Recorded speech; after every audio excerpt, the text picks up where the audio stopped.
Hey, divine demos. Let's look at this. So if we were to go order a burger at a restaurant, does anyone ever go to the burger place and they're just like, yeah, I don't know, just give me something? No. It's like, you need to know what you want. So you look at the menu and you decide to focus on like one specific burger on that menu. Like, what do I want? From that point, you can't just expect them to read your mind, right? So you've got to tell them. You go up in order.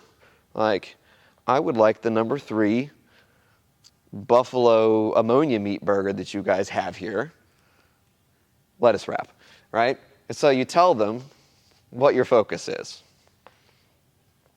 Finally, there's like this order fulfillment that happens where they type in the order, like, great, they execute. Right? This is what I want. They're like, got it. Blah, blah, blah, blah, blah, blah. They type it in, they send it back to the line cook. And then finally, they're all just equally important, they confirm with you your order before they take your money, before you buy the burger, right? This is ordering a burger and delivering a great demo in class. Great demos make coaching easier for you. They include and incorporate simple, fast teaching scripts. We focus on a point of performance. So what would the point of performance be if we've got low-hang muscle-ups in the class that day, and you've got this broken down into 4 progressional pieces, and then finally the full movement?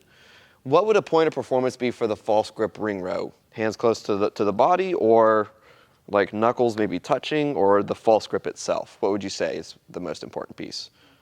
The knuckles touching, right? Probably because we want the false grip. Right, so the point of performance would be false grip. And by the way, there's more than one point of performance. You can pick, right? It's just, what do you want them to focus on? If I'm doing a low hang transition, I'm pulling and tracing into the bottom of the dip. Chad, what's something you'd want them to look at or to notice about your demo? So yeah, hands close to the body, kind of trace the chest. Beautiful. So yeah, hands close. Top support, bottom support. What would that be?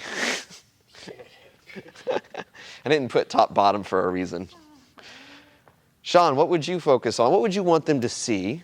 And if you were holding the top support and then holding the bottom support, what would you want them to look at? Hollow body position. Yeah. 2 things, and they both count. What about the bottom support? Yeah. Keep compression. In the dip, Destiny, what would you want to see? Yeah, full range of motion. And I love that you put that into terms for them. These are points of performance, right? But Destiny did a really good example of this, and she's like, full range of motion, but watch my elbows. They just need to know the elbows. So we've got our points of performance, and then, I'm just going to expedite this, Destiny already did it well. We've got to take that point of performance, and we've got to dilute that down into just like one smaller piece. And we could say, watch the thing. Guys, we're going to do false grip ring rows. Watch my wrists on top of the rings. Then I execute it, and I do it. And then I'm going to come back and confirm with them. And I can pose this as many ways as I want to, but the rule is 2 sentences is too much, right? So if I came back and confirmed, I usually leave it broad and open to everybody because you would get a faster answer because you've got a class, you got to get people out of there on time. You could be like, you do your movement, and you could come out of it and look at everybody and be like, were the rings here or were they here in the hand? And then Chad's like, yeah. They're in the hand.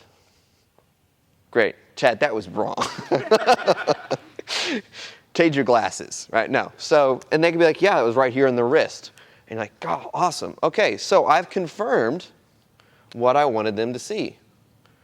This was great. We had a good demo. So if we took the Destiny, I loved yours. Let's do it again. Full range of motion in the dip. Guys, I'm going to do the dip.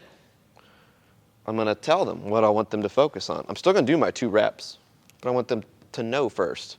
We're going to watch my elbows at the bottom, right? I might stop and say, are they above the shoulder or below?